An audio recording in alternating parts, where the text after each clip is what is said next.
welcome everybody. I'm Christine Petrin. I am the chair of the DFA board. I want to thank everyone for joining us for our first ever members only event.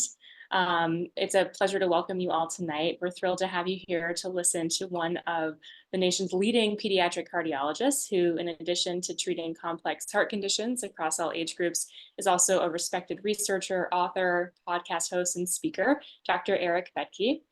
Dr. Fethke will be discussing his latest book, The Privilege of Caring, which explores the critical role that equitable healthcare access plays in supporting a thriving democracy. We're excited to announce that one lucky attendee tonight will have the chance to win a signed hardcover copy of his book, The Privilege of Caring, generously provided by Dr. Fethke and DFA. And I want to take a quick moment to remind you, if you're not a paid sustaining member of DFA just yet, now is a great time to join. We're offering an exclusive 40% discount on your first year of membership. So we're going to provide that link in the chat with the discount code. So please sign up for that. Only paid DFA members are eligible for that giveaway of the privilege of caring tonight. So please take advantage. And I also wanted to let you know that throughout the conversation, please feel free to share your thoughts or questions in the chat. We'll be having kind of a Q&A throughout. So submit those questions or thoughts as they come up, and we'll make sure to address them. But I want to go ahead and transition to our speaker. So without further ado, I'm delighted to hand things over to Dr. Eric Fethke. Well, thank you, Christine, Dr. Petrin, for this invitation, and everyone at Doctors for America. I know how busy you have been with many vital issues lately, and I really appreciate it. I'm honored to be invited to join you, and thank you for the work to set this all up and to have this discussion with you. I want to use the book as kind of the launch pad for discussion. That's really why it was written. It's not a standalone item, so to speak. So I hope we can generate that conversation now and for many years to come, and to have DFA be one of those forums where we could do that is really exciting. So thank you. What I'd like to do is kind of do some background slides, like what we're going to go over, what we're going to cover, so everybody has a sense of where we're going in this event today. And then I will be reading some excerpts from the book, and open to questions together and have hopefully start a conversation, which is the whole point of the event and the book. I'm going to share the screen so we can do that. And here we go.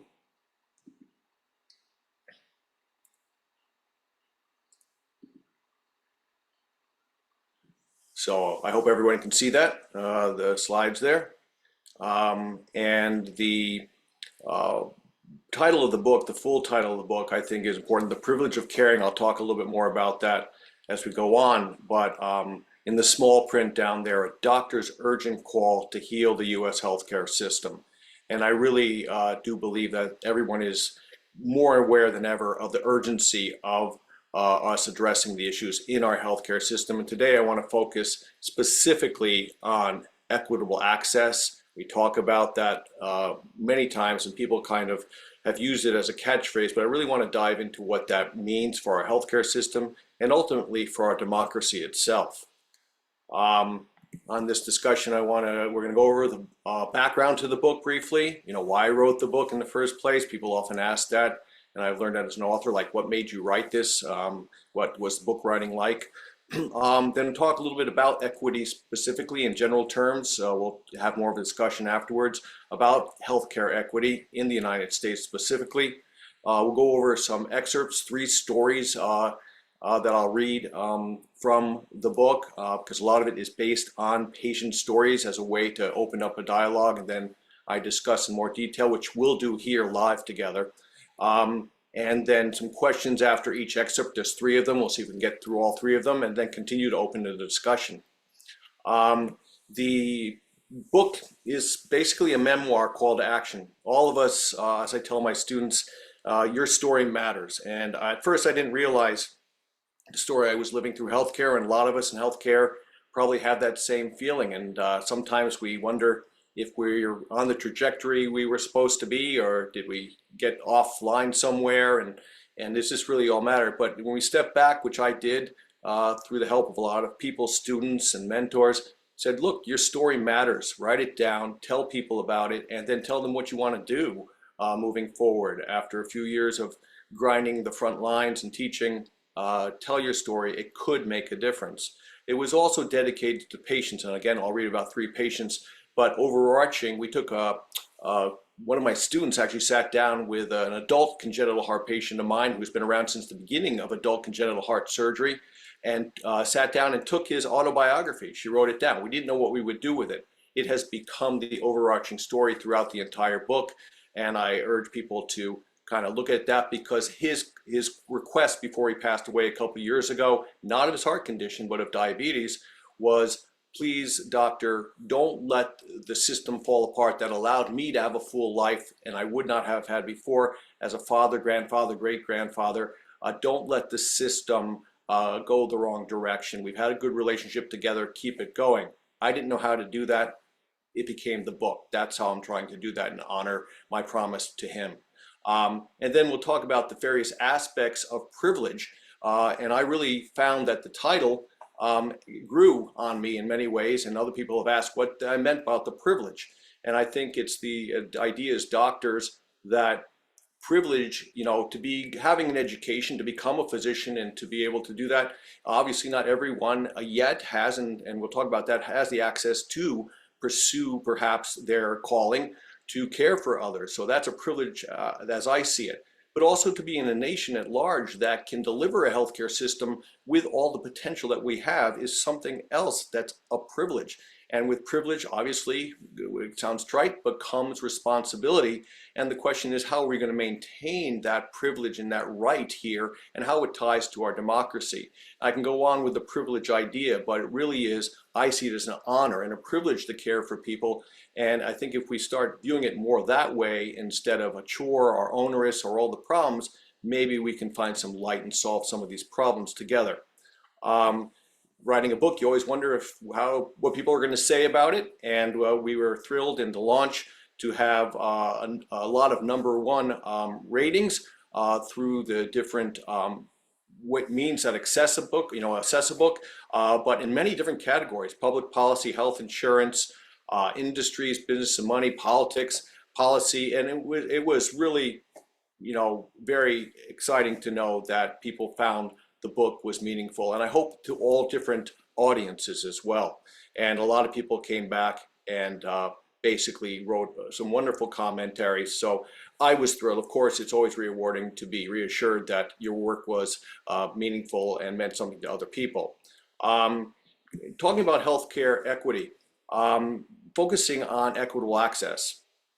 I guess, we don't need to all dive deep into it in this audience. We're very well aware amongst us, and hopefully our students realize this in a way that is not discouraging, but something that they realize there's work to be done, that there's yet to be realized this goal of equity, especially in a democracy in which we hope that everyone can be at a level playing field.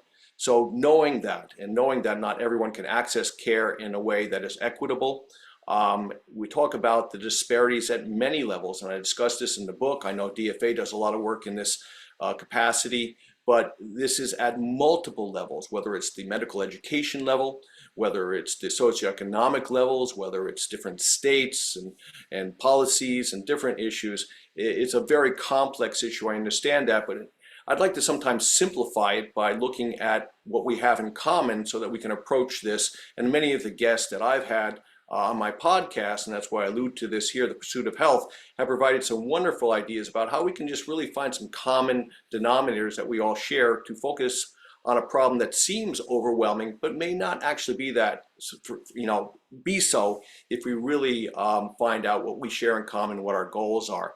And obviously a lot of us realize that today, with the election and other things that are going on in politics, this issue is an ongoing threat.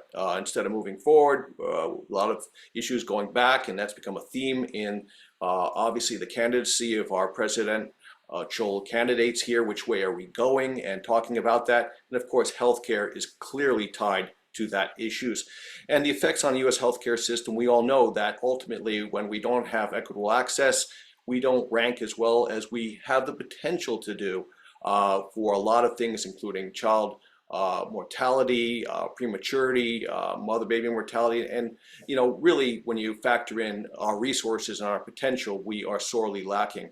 And therefore, I really tie this in. I want to talk about that as we talk more about it, to this thing we throw around, life, liberty, and the pursuit of happiness. That's where the pursuit of health came in. And I really see that first thing, life and health and the pursuit of health, as the fundamental issue, the main issue that we have to ensure in order to have liberty and happiness. And we'd be happy to talk more about that.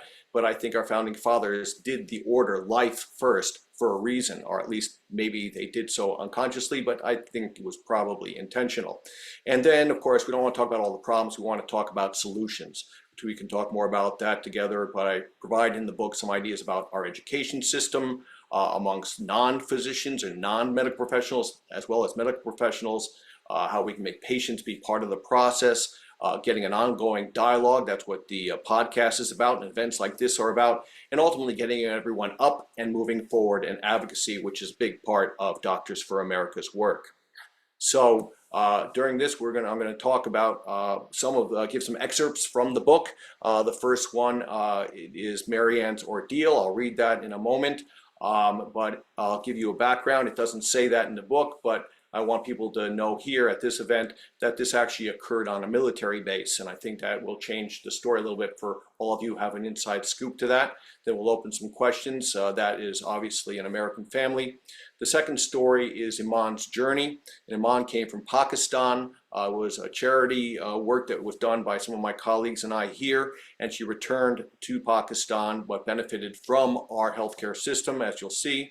And if we have time, get a sneak preview into a story of a patient who's coming up in my next book. Actually, it was part of this book, but the book was getting quite big, and so I cut that out, and that will be included in the next book, which will deal with some of the technology issues in our healthcare system, including AI. So Michelle's survival, she was an immigrant. She came to this country, and she is now an American. So with that, I'll read some of the stories, if that's all right with Dr. Petrin at this point, and open up the questions, and then we'll finish with a summary. And again, thank you.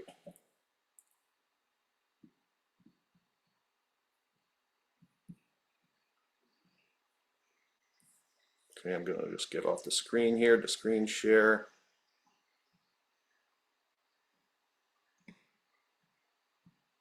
Okay. So if that's all right with you, Dr. Petrin, Christine, I'm gonna read Go right ahead. The first excerpt. Get a little backlight on here. I'm not quite at the point where I need glasses, but I've been told close. So I'm gonna get some light on my reading. And this first one, again, is Mary Ann's story. Sorry to bother you so late at night, doctor, but I am feeling lightheaded and my heart is racing, explained Mary Ann breathlessly. She sounded exhausted. My husband's away on business. I'm alone with the twins. I didn't know who else to call.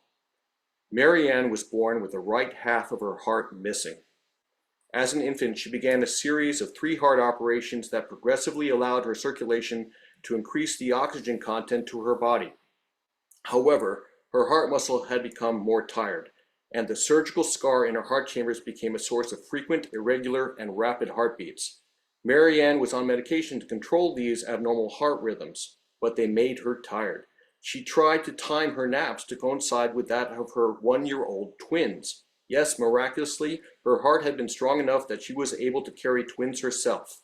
During the pregnancy, her heart was closely monitored by a team of specialized high-risk obstetricians and congenital cardiologists at a Midwest tertiary medical center. After a successful C-section at 32 weeks gestation, Mary Ann underwent a tubal ligation because her entire medical care team agreed that it would be too dangerous for her to have any more children. Originally hoping to be able to have even 1 baby, she and her husband considered themselves extremely fortunate to now have 2 healthy infants. She had made motherhood a priority, but there was a price to pay. The pregnancy aggravated her heart condition.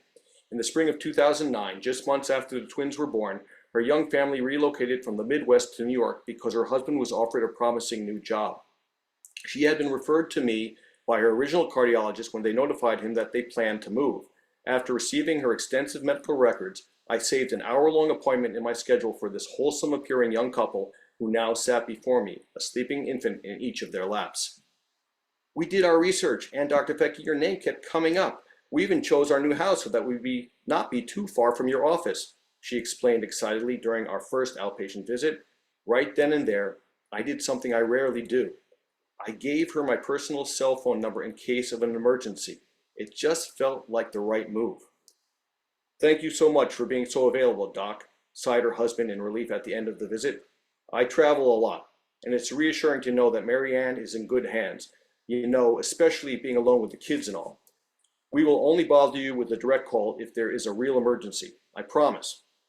This transition to a new company required that they change their health insurance provider. The insurance company Mary Ann had been with throughout her life and pregnancy did not operate in New York.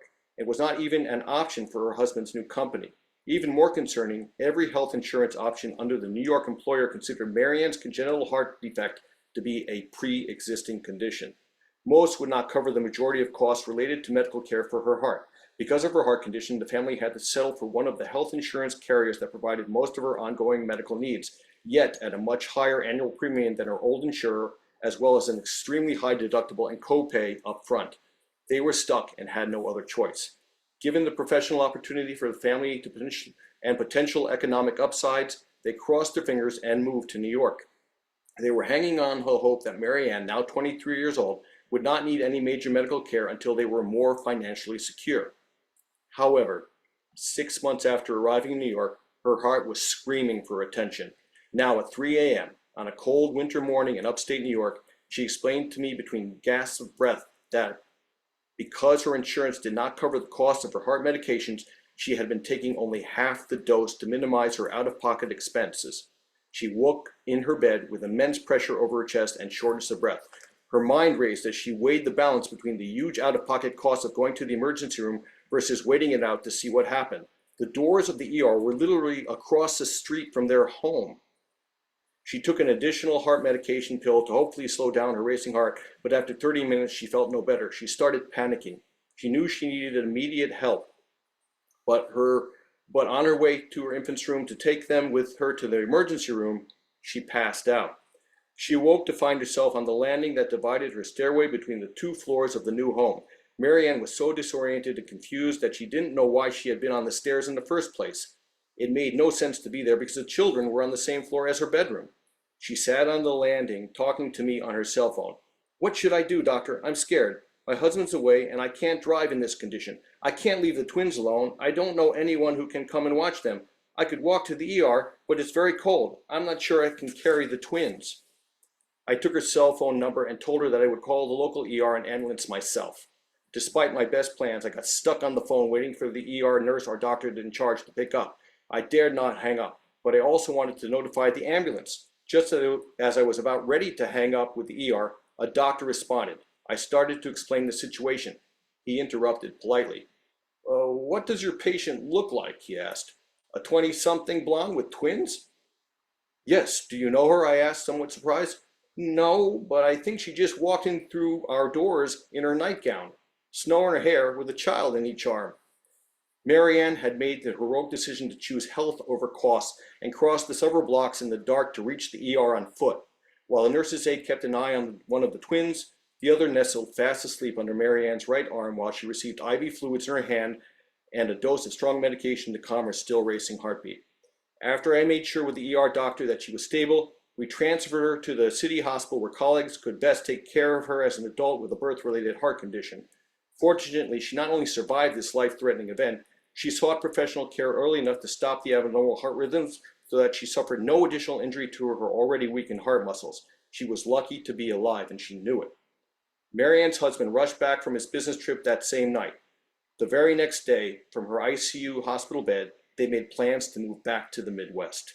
His original employer, happy to have a valued employee back, agreed to reinstate their original health care coverage. The following week, as I completed their last visit with me in my office, we exchanged hugs. I took one last look at her beautiful twins and wished them Godspeed.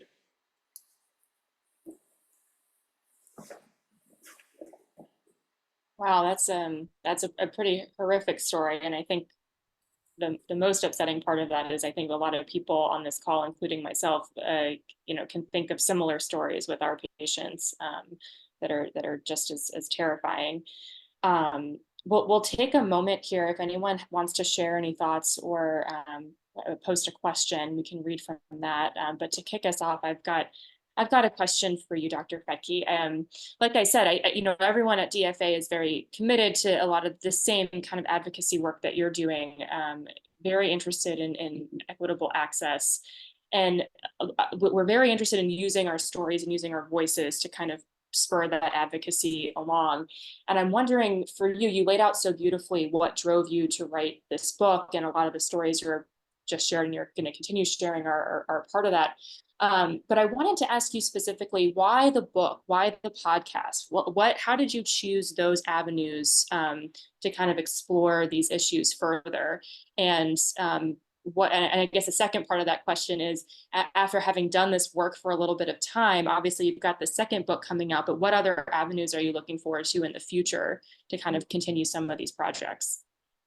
Well, it's interesting. These things people often ask all of us who are involved in multiple things, and I know a lot of you all are, got your hands in so many pies. But I think what happens with this work and this kind of work, and for our students and our young physicians to know, these aren't separate things. These all become part of one ecosystem. After a while, you start saying, well, that makes sense. That complements what we're doing over here or over there. And they start to kind of grow arms. But the idea of the book was stimulated by students, particularly asking, patients asking and saying, look, the way you're approaching our care is not typical. It's not the interactions we're having with our medical profession, and we really appreciate it. And why isn't that happening more often? And these discussions kept happening. In addition to my patients saying, please don't let the system fall apart, essentially, patients were saying, why aren't we having more of this dialogue between patient and doctor like we do with you? What's happening out there? Why is this falling apart? Which is a big question that my adult congenital patient was asking as well. And they said, look, you need to write some of what you're doing down. And that stimulated this discussion. And I started writing a series of essays about physicians and our interactions with different components of our healthcare system. That ended up being several thousand pages by the time I was done. It was very therapeutic, especially during the pandemic. But then an editor basically said, let's focus on certain areas in particular. Let's focus on things that are urgent and relevant to now. That we can begin with and then continue onward after that. So that's kind of was the stimulus for it, was really to bring patients and students into the dialogue so that we could have a solution that was not just from doctors and the medical profession, but that included everyone. And as that happened and these discussions happened more, we started having some discussions remotely, and that kind of led to the podcast as a way to kind of promote the book, but also to continue that process, that ecosystem, and the nature and the type of guests that came, including some representatives from Doctors for America, and that's how we all met. You can see where this goes. It creates this network, and it really, I've continued to learn, which I always like to do, from my guests, but most importantly, the goal is to bring everyone. People ask, who's the audience for the podcast? Who's the audience for the book? It's all of us. And everyone seems to be getting something out of the book or the podcast, depending what angle they're coming from. And I think that's the whole point. I love that. And it actually kind of floats perfectly into the first question that we have. So this is from one of our attendees tonight. They write, sometimes I am frustrated that I have to go through elected officials who do not understand medicine. Are there no other options? And I think you kind of just summarized for us the avenues you've chosen, which aren't really engaging with politicians or elected officials in the way that we sometimes think of with advocacy. But what I'm getting from this question is just the frustration that all of us feel and that you feel and that your patients feel. And I'm wondering, when you have these students coming up to you and asking you, and voicing these frustrations, how do you respond to them? How do you respond to this attendee who's having the frustration tonight?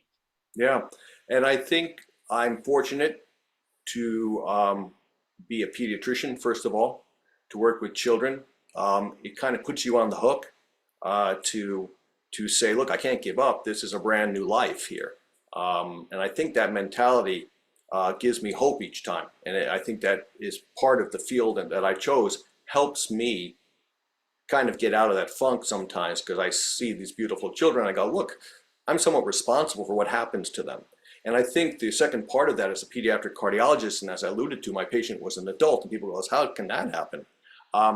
Somebody pointed this out to me, and I didn't realize it was one of the guests on the podcast. They said, I know why you do this now. And I went, which is what you're asking. And I said, what do you mean? Right on the podcast. And I said, it goes, you follow patients before birth, which we do prenatal, all the way into adulthood. I said, yeah, because it's built into your training and your psyche. You see the whole spectrum of life. You're not isolated to one point in time or in life. Therefore, what happens early, you see the ramifications of it later. It's built into how you practice. And it is a very unique field that way, pediatric cardiology. And anybody who has the ability to watch people over long time frames sees that you can't help but develop a bond when that happens. And I think that's what drives me. I want to see that for each individual. That's the privilege, to be able to watch that happen. That's another privilege, so to speak.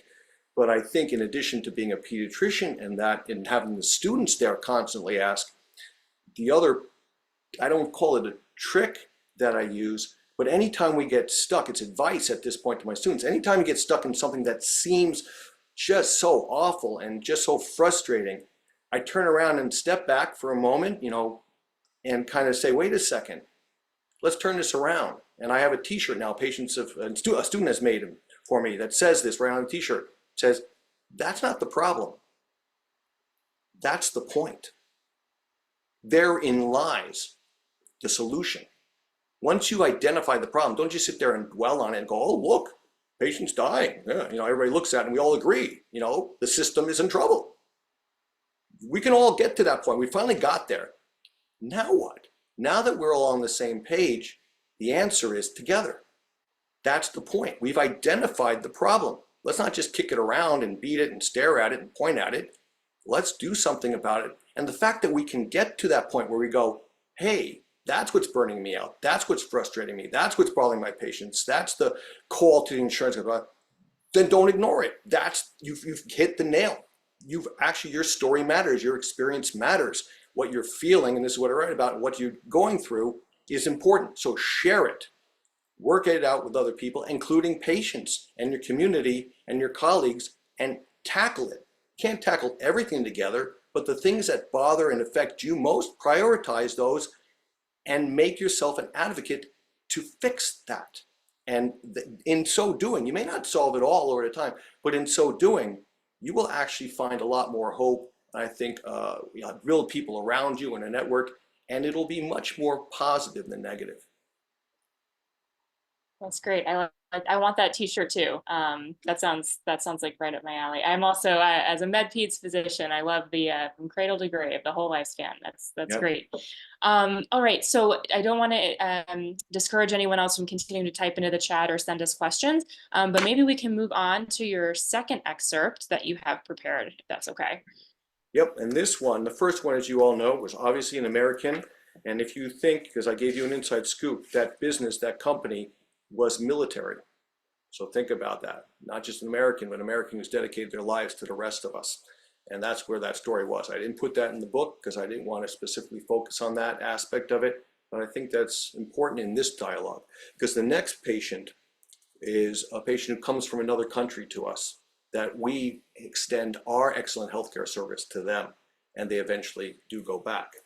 So this is going to be about 5-6 minutes here, and here's the story. In 2014, on a cold winter evening in New York's Hudson Valley, just as I was finishing up my evening patient hours and the windswept snow outside my window was pressuring me to wrap up my work before the roads became treacherous, I received an urgent text to call back a community physician colleague, Dr. Ifran Sharma. This was my cue to clean the snow off my car and head home. As my hands-free system connected me to the cell number which he provided in his text, I started our conversation while driving slowly home. After some initial pleasantries, he cut to the point. One of his young nieces, Iman Ali, lived with her family in Pakistan. She had been born with a complex congenital heart defect that was palliated through a collaboration of local and Western physicians. The family was under the impression that she had been cured by the surgery, Sharma explained anxiously, but they are now taken by surprise that over the past several months, Iman, who is now 5 years old, is becoming rapidly ill right before their eyes. They contacted me as an esteemed family member because I am an established physician in America. They are desperate, but I am an adult gastroenterologist. This is not my field. Can you help us? Came the worried voice of a loving uncle. Dr. Sharma went on to explain that almost 7 years after receiving the life-saving heart surgery, the skin over Iman's entire body, especially her hands, feet, and face, was becoming progressively more purplish. We both knew how serious this was. The purple hue, a sign known as cyanosis, indicated that the oxygen levels in her bloodstream were dangerously declining. Iman had been an active toddler and preschooler, easily keeping up with her cousins and classmates. Now she was constantly tired, hard to awaken in the morning, and taking frequent naps at school and home. She couldn't run anymore. She couldn't even keep up with her elderly grandmother. Iman's teachers were alarmed by her appearance. Afraid she was too sick, they were hesitant to even have her attend school. I was so lost in the conversation that I barely noticed the snow pounding on the windshield, limiting my forward visibility to only a few feet in front of me. With my eyes on distant taillights up ahead, I drove in the right direction from sheer memory. Throughout my 30-minute drive, even as I pulled my car into the warm garage, Dr. Sharma's voice repeatedly broke with thick emotion as he explained this all to me. He put Iman's dire situation into context. No one in the Pakistan health system could fully explain what was now wrong with her heart and how to fix it. The closest pediatric cardiologist was in the northern capital of Islamabad, miles away over rough mountain roads from Iman's home in the southwest suburbs along the Indus River. Since her first surgery, no one had provided the family with an informative update of her cardiac diagnosis or what to expect. The family was understandably petrified that she may not survive without immediate treatment. As Iman's worried uncle, not as an American physician, Dr. Sharma reached out to me for guidance. Pakistan's healthcare system remains a complex mix of subsystems delivered through the federal and local provincial governments. These systems are mainly based in the larger cities and in direct competition with the formal and informal private sector healthcare providers who are typically more reliable and accessible. Though Iman's family was middle class relative to their compatriots, they could not afford the expensive healthcare costs necessary to even begin an analysis of why she was getting sicker. If Iman ultimately needed another heart operation, they would have to rely on the combined resources of her extended family. Their dear American uncle was willing to house and feed them, as well as raise money for their operation, but this would all be for naught if we were unable to overcome the logistical barriers of figuring out the details of Iman's cardiac problem in the first place. We needed to obtain a clear current images of her heart to understand why she was developing more cyanosis. This required someone who could perform a proper echocardiogram study of a complex heart condition in a child and transmit the images to us right away. Because technology at the time did not allow for large digital images to be sent over the internet, this study would have to be recorded and brought back to New York by hand. Fortune was on our side. One of my private practice colleagues, Dr. Vipul Mirza, was originally from Pakistan. He did his medical training in the United States and Canada and had just started working with me. It so happened that he had a trip planned for the following month to visit his parents who still lived in Pakistan.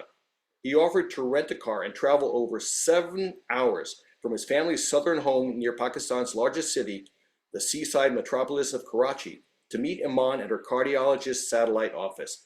This idea sounded perfect to both Dr. Sharma and me, and over both large highways and small treacherous mountain roads, just 6 weeks after her uncle had first texted me, Dr. Mirza finally met Iman and her mother at the local provincial hospital. The local pediatric cardiologist guided my road-weary colleague through the clinic hallways and into one of the exam rooms. Her doctor made sure that one of the hospital's precious echocardiogram machines was set up in the hopes that Dr. Mirza could decipher her complex heart condition. I was anxiously on standby at my home office. After an hour of concentrated ultrasound imaging of her heart with a local and somewhat outdated echocardiogram machine, Dr. Mirza retrieved the information we needed.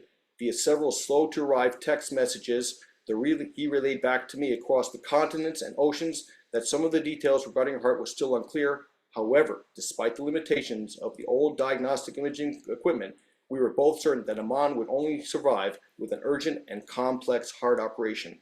The operation she needed required closing a large hole in the wall separating the two bottom chambers of her heart and recreating the bloodstream from her heart to her lungs so that her blood would receive the much needed oxygen.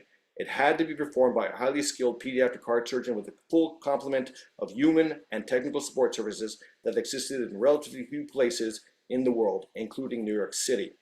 Time was of the essence. After a lot of communication, I'll skip a little bit steps there. That afternoon, Aman and her mom booked a flight to New York.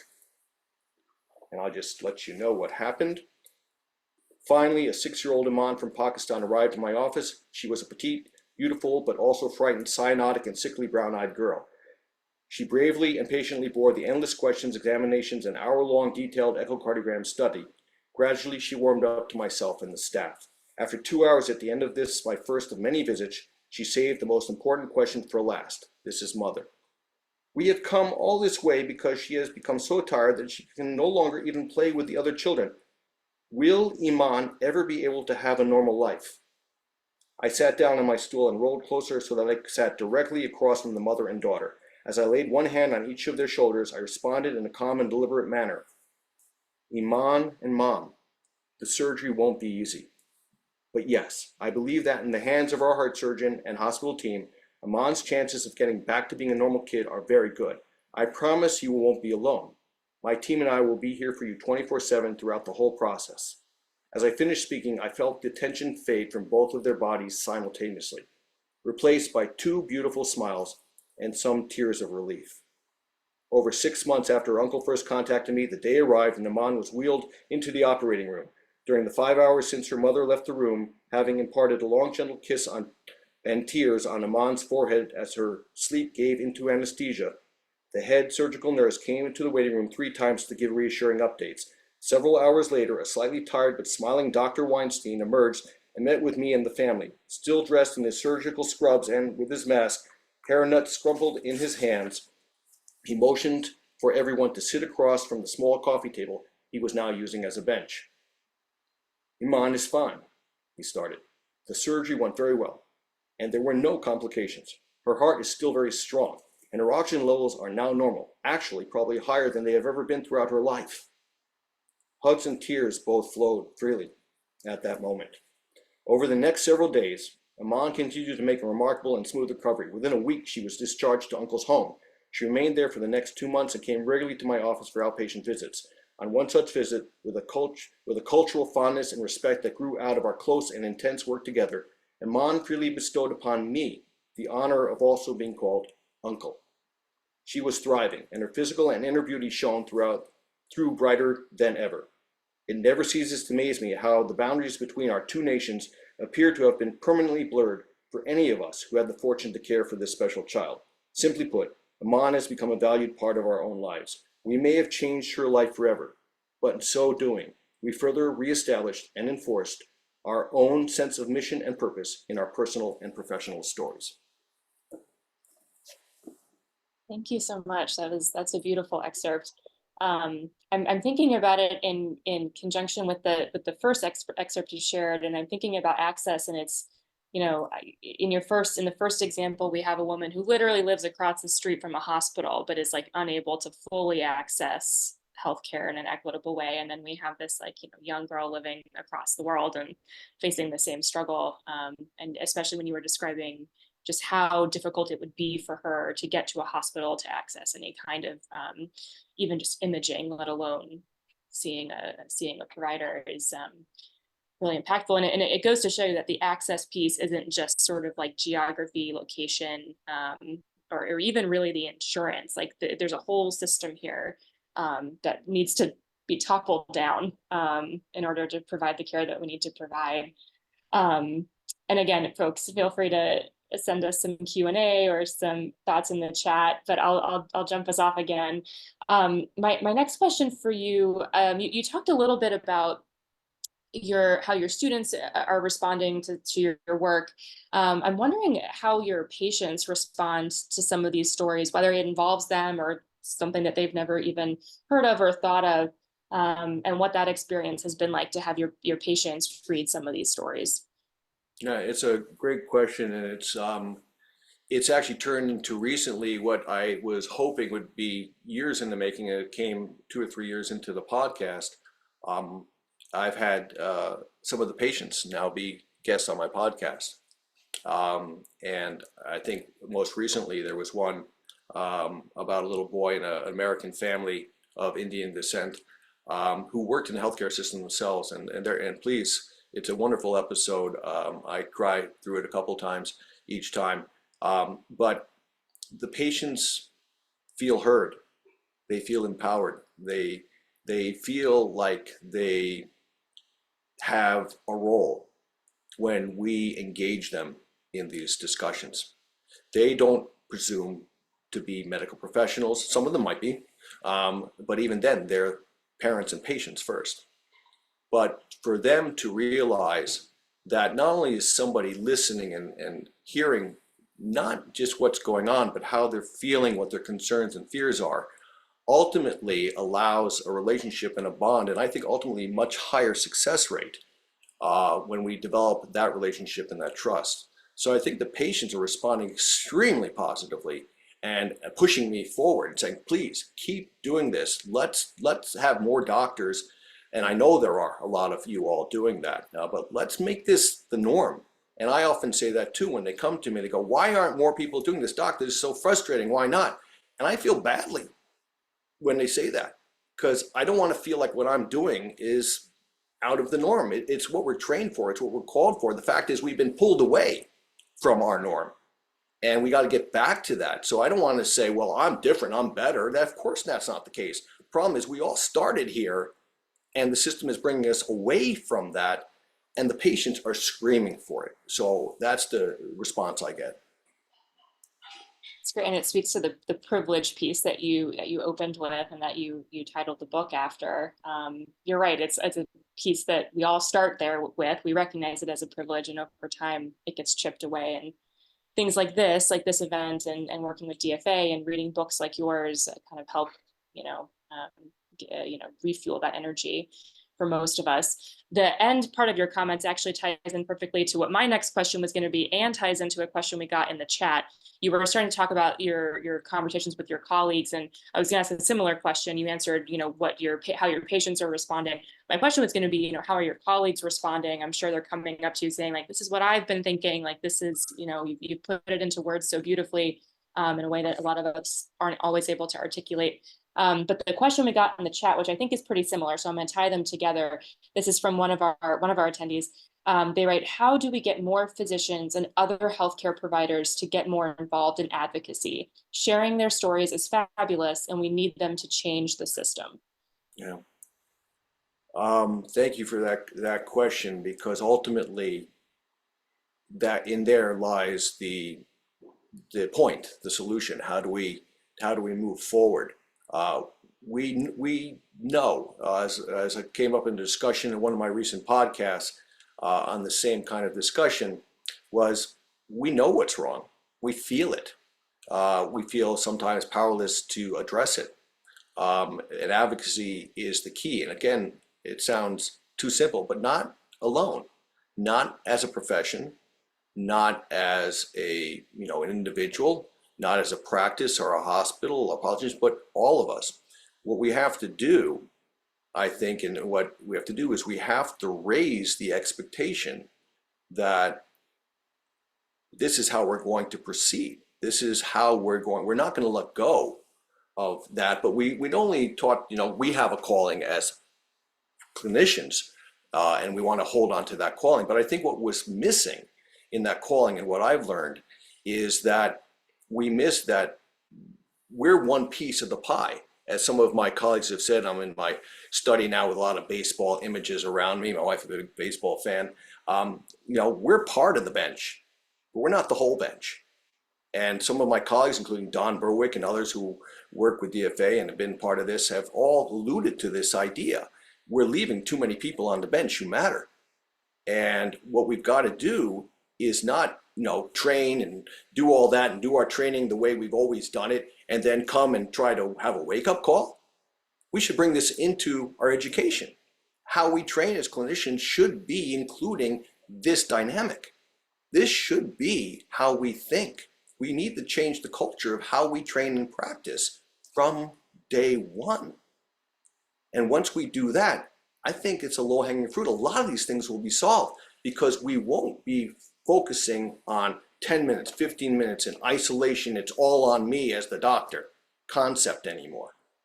We will change that. What we need to do is engender a partnership, a relationship, and behaviors and a pattern in which everybody has equal footing. In fact, doctors may have less of a footing than the patient is. We've got to turn it back upside down. That's what my patient was saying, who the book's about. Doctor, how many times would I would always save him an hour. Not only do I talk a lot, if you all didn't notice that, and can write and try to do that and try to put it down, but he did as well. And he had a lot to teach me. And that's where this came from. And so I saved him an hour, 20, 30 minutes for his visit, and then let him talk. And that's where this came from. And this is where I learned, oh my God, I'm missing a big part in my training of what I need to know. I need to hear, I need to be open, I need to understand, I need to appreciate what their needs and concerns are, not tell them what I think they are. And we do this too much and it's getting worse. It's not getting better. I see the students more rigid, but the moment you tell a medical student, I'd like you to think this way, they lighten up. The moment you tell the patient, I'd like to have this dialogue, they lighten up. So I dare anybody to convince me I'm wrong. This is what we should be doing. Absolutely. I love that. And it's, unfortunately you're working within the system. So you're, setting aside an extra long appointment time. You can't do that for every patient, but you can kind of, again, it's just chipping away and trying to figure out how to how to flip this script, like you're saying, within the kind of confines of what you have. And then I couldn't agree more. I especially think about this when you think about like kind of younger generations of physicians and working with medical students and trainees. It's one of the things I love the most about DFA is like seeing the medical students who get involved and just like their passion and their commitment. It is so invigorating. And I do think the thing that makes me hopeful is I do think that there is kind of this fresh outlook to what you're saying of a younger physician who recognizes that not only should this be a part of their training, they're like demanding it be a part of their training, and that they're seeking out other resources, seeking out experiences, working with DFA, working with other advocacy groups, getting involved with their communities, and like working, kind of getting more involved with the patient advocacy side of things. That is so helpful to see. I couldn't agree more. Okay. Your question before was about whether, how do we get through this in the system? And I think being part of groups like DFA where advocacy is breathed and lived, and seeing the young people that you guys are working with and what they're doing and what they're demanding, I agree. I think there is a culture change and shift happening at the younger level. Some of us complain about, oh, they want this and they want that. Listen to what they're saying. They want what we always wanted. And they're fighting for it, and they're willing to fight for it. What my generation has to do is leave them some cookie crumbs, a path on how to do it, and say, this is my experience. I agree we went in the wrong direction. Here's the right direction. But man, you've got the energy. I just want to encourage that. Perfect. All right. Well, I think it is time for us to go ahead and we'll move to your third excerpt. And again, folks, just send in any of your thoughts, and we'll kind of wrap things up at the end of this excerpt. Okay. Okay. So this one I'm reading from another screen here. This is a sneak preview coming from the what will be the next book I'm working on, with a lot of issues in technology. But again, I want to focus this on the issue of advocacy. This is someone who came from another country, accessing our system, and then stayed. The Haitian earthquake hit without warning at 4:53 p.m. on a busy Tuesday, January 12, 2010. Just 16 miles west of the capital of Port-au-Prince. Over the next 12 days, approximately 50 strong aftershocks continued. When the ground finally stopped shaking, the death toll ranged somewhere between 100,000 to 300,000 people. Buildings and homes with previously recognized and ignored poor infrastructure collapsed, causing a significant amount of these deaths and injuries. Over the next several months, financial and personnel aid poured into the country from all over the world in recognition of the extreme environmental circumstances exacerbated by the inherent deficiencies in the country's governmental resources. As a group of dedicated but nervous volunteers combed the streets looking for survivors 3 days after the first quake, knowing very well that another aftershock could occur at any moment, they heard a small, high-pitched voice emanating from the rubble below them. After several exasperating minutes of digging, clothing now fully sweat-drenched, they saw a small, scraped-up and slightly puffy hand firmly clutching the larger, now still hand of her mother. The child was thankfully and miraculously still alive, but her mother was not as fortunate. After methodically freeing them from the rubble within minutes that seemed to be hours, she now lay eerily quiet, exhausted on a stretcher under a tent which served as a makeshift hospital. She was nonetheless remarkably quite adorable with her high cheekbones and large almond-shaped deep brown eyes. Those around her could not help but succumb to the instinct to take her in their arms and embrace her with all their might to keep her from further harm. Her mother's body had been taken elsewhere to lay with the less fortunate, so that she could be accounted for and identified. This was even more critical since destiny had tragically separated her from her small beloved child. During a physical examination by volunteer physicians, to their surprise, they easily noted that the child had a pre-existing serious heart condition. Upon reviewing a crumpled medical records report from her mother's pockets, they fortunately learned that the girl's name was Michelle. She had been suffering from significant damage to one of her heart's 4 valves, created as a consequence of her body's own immune system reaction to repeated throat infections caused by group A streptococcal bacteria. Like many of her young Haitian citizens, she had a severe rheumatic fever-induced mitral valve leak that was tiring out her young heart. Though since the 1950s, this disease has become much less prevalent in Western countries with developed healthcare systems through the advent of antibiotics and advancements made possible by public health initiatives, the incidence of rheumatic heart disease can be 100 to 200 times greater in countries such as Haiti. When the earthquake struck, mother and child had in fact been on their way to see a visiting pediatric heart doctor and their team for consideration of a possible urgent surgical heart valve replacement. The volunteers were barely keeping up with the recovery of healthy victims from the earthquake zones. This child was obviously very sick, and the stress of the earthquake had stressed her defense systems even more. Time was of the essence if Michelle was to survive her heart condition after having remarkably come through this natural disaster. What were they going to do for this sick little girl in the middle of a humanitarian crisis? In early December 2009, almost 2 years from the day of her original streptococcal throat episode, the now 4-year-old precocious Michelle had begun lagging behind the family on their way to the market or church. The perspiration and labored breathing pattern became her new norm. Her pediatrician advised that they take her to the capital of Port-au-Prince to see a heart doctor at St. Damien's Hospital. It was there that the family was first provided with a full and understandable explanation of the cause of Michelle's heart condition. The soft-spoken, slightly gray-haired cardiologist with a kind smile, which revealed his bright white teeth, respectfully asserted that in no uncertain terms, Michelle should have the valve surgically fixed about 1 year ago, should have had it done 1 year ago. The doctor could make no certain promises that her heart would ever fully recover, even if surgery was done. Recognizing the looks of despair on their faces, the doctor then extended the family what he hoped would be a glimpse at hope by informing them that an American children's heart surgeon from Ohio was coming to this hospital next month. He went on to pronounce proudly that the hospital had partnered with the Americans with support through entities such as the Gift of Life International so that Haitian children would not have to leave the country if they needed heart surgery.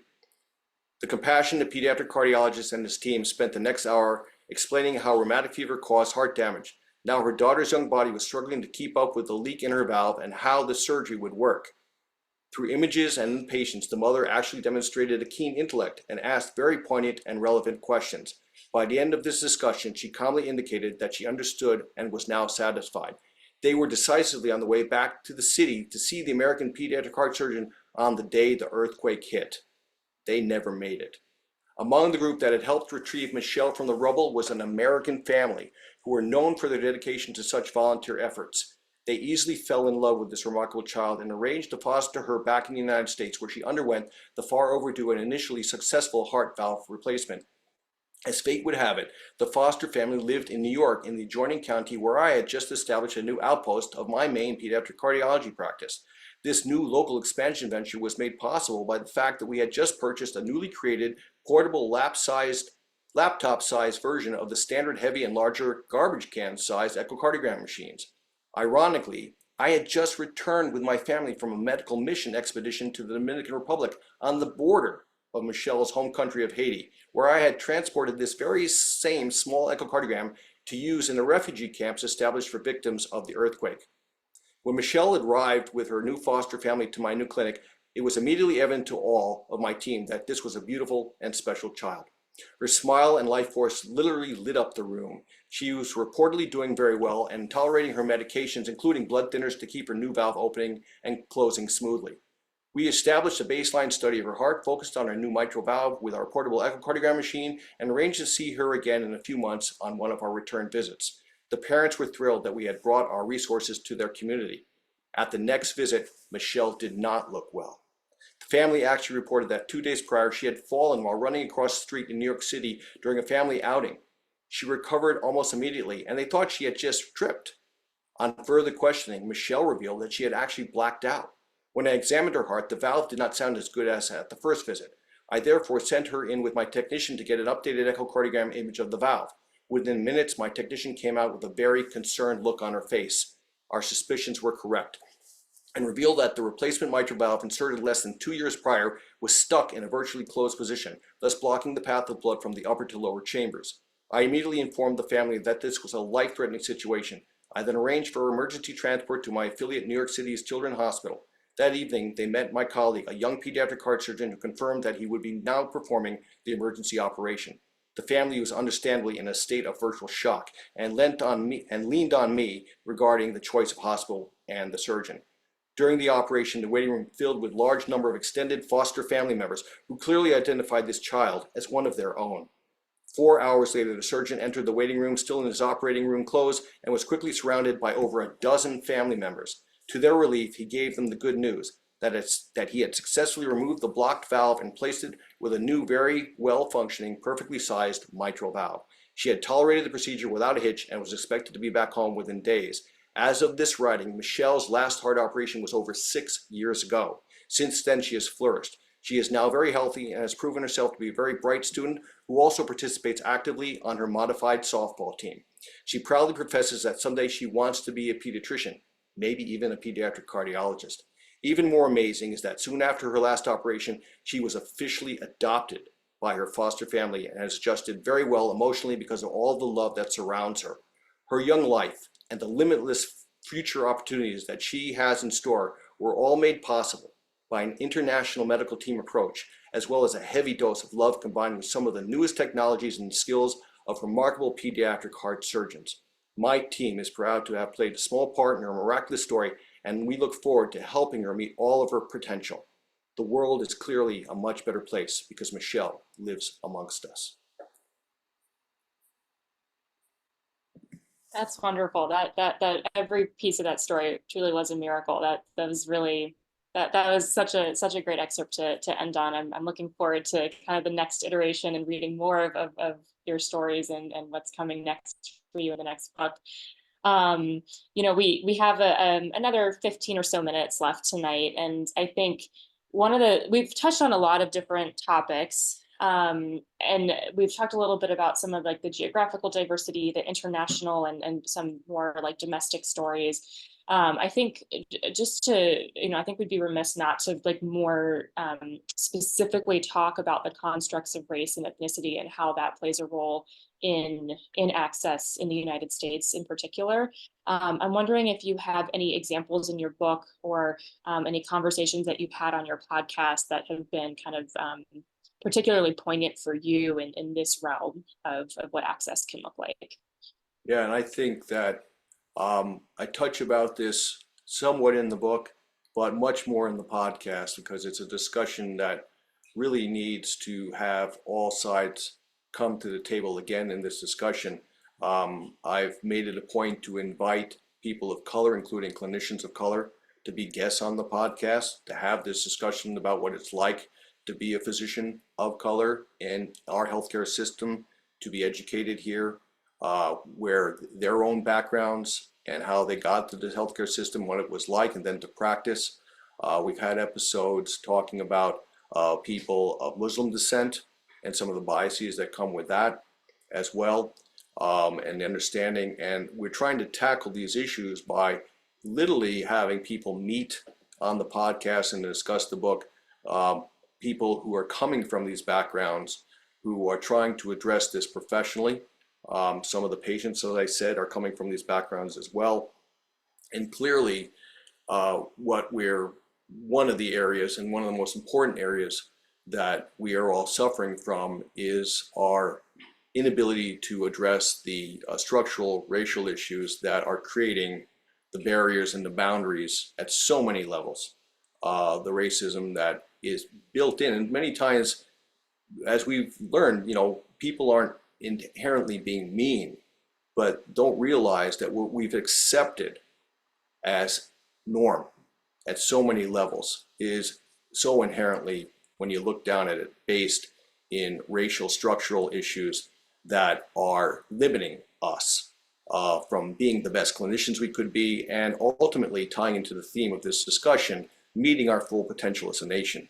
We constantly tout, especially at times like this in political campaigns, that our diversity is our strength. But again, we have not lived up to that. And that is at all levels, including in healthcare. And I think healthcare can play a huge role in demonstrating the benefits of what happens when we combine that wonderful diversity. That's where our exceptionalism came from. Ultimately, the story in my book that talks about my older patient and his story developed from a time when we got over this issue, or somebody said, I'm going to ignore these issues, these structural gender and race issues that are holding us back. The story of tetralogy of Fallot, the first heart operation in the world, that's what the book talks a lot about, was not in adults, it was in a child like him. He was one of the first handful of children to undergo the surgery, was done. And if you haven't seen it yet, Something the Lord Made, a wonderful movie that's been out in the History Channel over and over. They didn't realize the impact this would have, the longevity this movie has had. Alan Rickman, Snape himself, plays the surgeon. And that movie has just had longevity for a reason, because it's the story in the 50s of a white Southern gentleman with all the benefits of wealth and education, a woman physician who's turned down at Harvard and ends up at Johns Hopkins because of gender biases and all the problems that go with that, and a black carpenter with amazing skills who wanted to be a doctor but could not be in the 50s and 60s in the United States. And that team came together and revolutionized healthcare.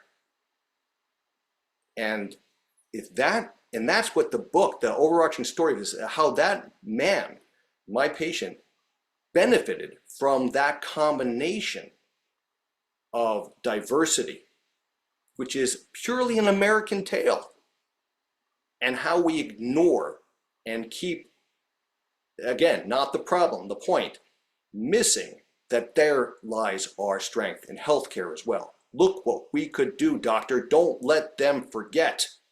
That's what kept me alive. He may not even have realized what barriers had to be broken in order to make him have a full life. But we, as physicians, better realize that and address it and knock those doors down, because until we do, we are not going to meet the promise that I gave him to continue to not only meet our potential, but to go well beyond it, because we have the potential to do so if these gender and racial issues are finally put aside and doctors have a strong role in saying no more. Yeah, this goes back to, we just keep coming back to the concept of privilege. And when we talked about it earlier, we talked about what an honor and, how lucky we are as physicians to be able to see our patients in their most vulnerable parts of their lives and help get them through that, and then see them flourish and thrive and go on to do amazing things. But then the flip side of that privilege is things like you've just mentioned, like using that voice and that kind of, that power to bring these voices to the table on our podcast, or talk about it in our books, or model it in front of our trainees, and making sure that we're thinking about this, having this lens in all of the work that we do. Yeah. there are no further outstanding questions, do you have any kind of last thoughts that you want to share? And then I'll wrap us up with a couple of little housekeeping things, but Yeah. I'll leave it to you for last thoughts. Well, I really appreciate this chance to have this discussion. Obviously, I'm passionate about it, and I hopefully explain why. And by doing this, it just re-energizes and it kind of brings you back to that spring that nourishes you. And I just wish for all of us out there in our field that we find or try to find our best way of finding that spring for each of ourselves that keeps us, the light burning and bright and brighter, and not be turned away from that light. And if you don't know where that light is, get some help to find it. Grab a colleague, grab a patient. I'd say grab a patient you have a connection with, because that's why ultimately I hope you went into this. But keep that light burning. And I really think it's time, and entities like Doctors for America, and who have a very unique role of helping keep that light burning, are really, I think, at the forefront of not just saying, and we talked about this at the recent conference, that it is our lane to have these discussions of policy, of housing, of environment. It is part of our health system, and racism and all these things. These are health issues. And find that lane, that place that gives you that joy in what you came to healthcare for originally. Even if you're not a clinician, a physician, you're in some other part of it. Find that joy. Everybody get together. That's what I wish for everybody. Because I think if we can do that together, these problems are not insurmountable. The problem is when we despair and become cynical and we don't think we can make a difference, now we're lost. And I think there are people out there that benefit from us being in that funk, so to speak. So I would just wish for everyone to have the ability in this point in their career, I'm 30 years into this, to still be excited, to still love what they do and find what it is that makes them so, and then do something with it. Not just care for patients one by one, but make sure that when you leave and finally, step aside, that you do so with a path that's bright and clear and with love and compassion for the next group of people coming forward. Perfect. Well, we cannot thank you enough for spending your evening with us and for, finding your home in a partnership with DFA, because it's, reading through your book and hearing you read the excerpts tonight, it's so clear how your stories and your voice and your advocacy around equity and access are so critical to both us as physicians and to our patients, our communities, and hopefully even our policymakers. So we really appreciate you for all of the words you've written so beautifully, and really appreciate you being here tonight.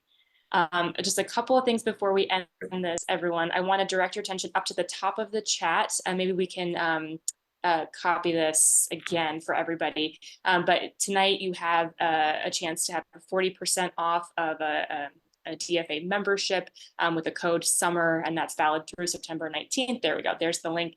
So you can get involved in that way. And then I just want to remind everyone again that just by virtue of registering for and attending tonight, you'll all be entered to win, for one lucky attendee to win a copy of Dr. Fethke's book, The Privilege of Caring, which you heard excerpts from tonight. So stay tuned, look in your emails. You'll get an email from Audrey sometime tomorrow if you are the lucky winner. So good luck to everybody. And thank you all for joining us tonight. This was our first members only event. So it was really nice to kind of have a tighter group and to get to see all of you and hear from all of you tonight. So thanks so much. I hope everyone has a great rest of your evening and a great holiday weekend.